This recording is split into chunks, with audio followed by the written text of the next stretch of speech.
booked, with nearly 1,000 delegates expected to attend the 7th Devolution Conference. The influx of visitors is expected to boost revenues for the hotels that are reeling from the restrictions put in place to curb the spread of the disease. Locals will also benefit from temporary contracts, thanks to the Devolution Conference.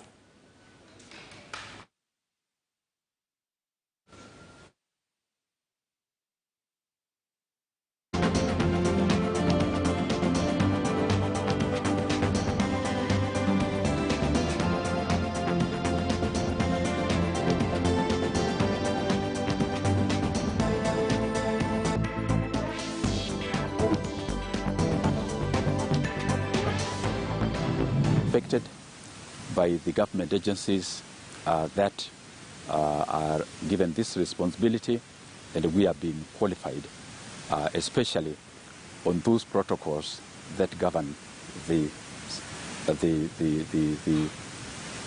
COVID requirements protocols. We are very anxious to at least to accommodate as much clients as possible.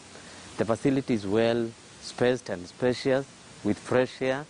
At least we have very standard rooms, at least we have a very standard restaurant. The kitchen is all a la carte and maybe by order menu, whereby you can get fresh food from our butchery. We are hoping that the business will be very, very, very good for us. And we are ready, we have enough staff, we have done enough stocks.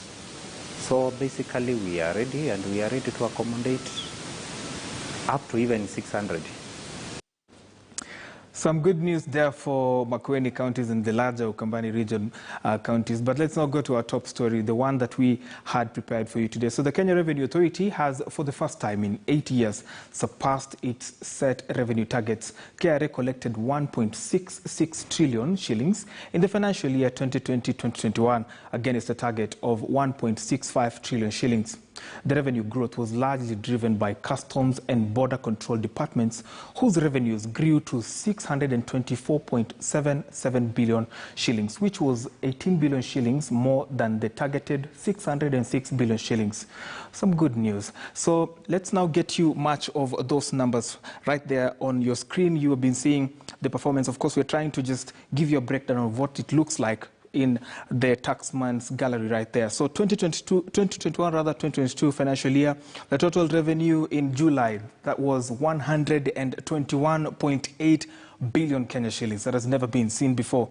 So non-tax revenue amounted to 348 million shillings. Domestic borrowing is at 123.6 billion shillings. So a majority of people, of course, are looking at that and they're saying KRA is quite on to something with this one. So the total expenditure is at 71.2 billion Kenya shillings. Of course, this is now the breakdown of what has been allocated in different departments, different ministries, different state agencies. Education takes the biggest chunk at 24 billion Kenya shillings, followed by Interior Ministry at 8 billion Kenya shillings. The defense, of course, matters of national security and all that, costing us around 7.9 billion Kenya shillings. National Intelligence Services, 2 billion Kenya shillings. Let's now get you more numbers on the same as we continue to look at what KRA has been able to achieve for the year. And so that's the last one right there.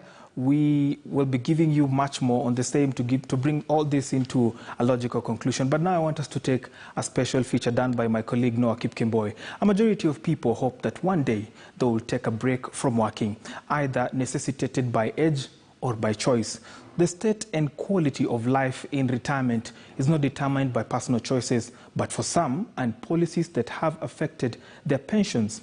KTN's Noah Kipkemboi reports on the challenges that come with retirement and how to prepare oneself for this eventuality. At the same time, he brings forth the untold tales of retirees.